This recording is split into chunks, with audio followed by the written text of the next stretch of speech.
Hello. I have not made a video in some time, in a minute. But I figured while I'm still trying to figure out what I want to do with my voice and my channel, I figure I would touch on a topic that I was reading over an article in a certain section of different identities of black people. And as far as from the white people's perspective, and letting people know that there's more than one shape and mold of what a black person is. That a black person could not be a geek or a nerd or into anime or into comic books or anything like that. A black man could not be sensitive. He could not be in touch with his emotions. It's really crazy. I'm here doing laundry, and I walk into the laundromat, and it's a woman and a boy or guy sitting there together, and we are never friendly to each other, especially we as black women. Really want to touch on that because we as black women, we do not acknowledge each other. If we want somebody else to see us, we can't even see each other, another reflection of ourselves, regardless of the shade, and going and getting caught up in colorism and being wrapped up in that, because that's nothing more than something to just divide, to keep us divided. But we as black women, we really need to work on seeing each other. Right before that, I go into a 7-Eleven that they have across the street. I walk in, there's a white lady and that's a black lady, and the black lady sees me. I don't know, she's eating something. She goes behind to finish eating something, and there's nobody else standing in the line other than me. So versus her saying, come on up, ooh, hair all on my hat. Versus her going and saying, come on up, she goes and she says, next in line. Stupid shit. But I don't know, we tend to just sometimes just act so fucking ignorant with each other. It's fucking crazy.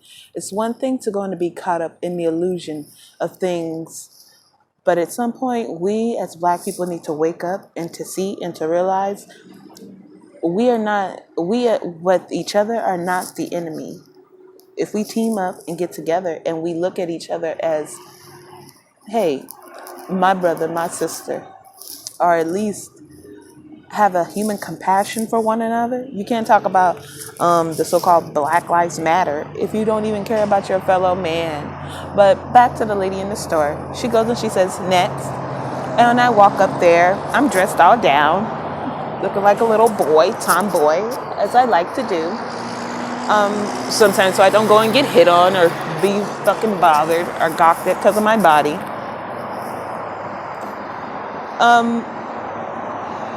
She looks me up and down, asks her tell her what I want. She grabs it. She doesn't really know how to take me because of the way I speak and my dialect. I never tend to feel like I ever go and belong anywhere.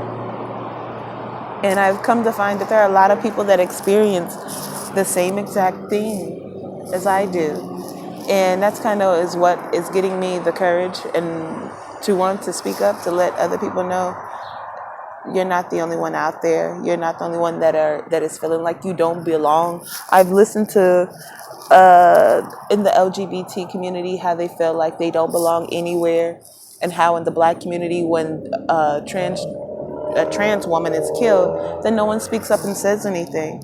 But they too are also a black man or woman, whatever they choose to identify as. They still walk around with black skin, and on top of them wanting to live in their truth. And I find that far as with myself, living in my truth and what it is labeled as the identity of a black woman.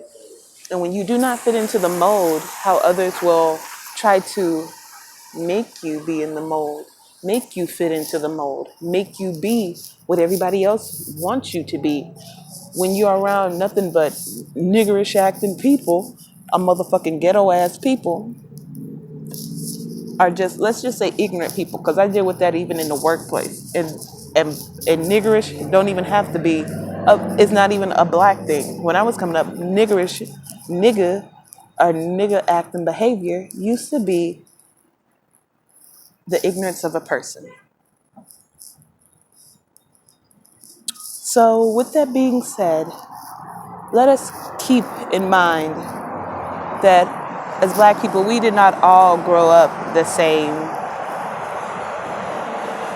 And the situation that I'm going through, it opens my eyes, and each time it leaves me humble, because I can never know and never imagine certain situations that my other people are going through. Let it be a Black woman, a Black man, a Black child. Certain things that people go through. If you see out here where I live at, it's nothing here. There's no businesses here. It's nothing. It's a food desert. You have to go all the way up Las Vegas Boulevard to get to a grocery store. And they do this in all of the urban areas. There's no grocery store. Most people don't have cars. With me taking care of my mother, she lost her car. So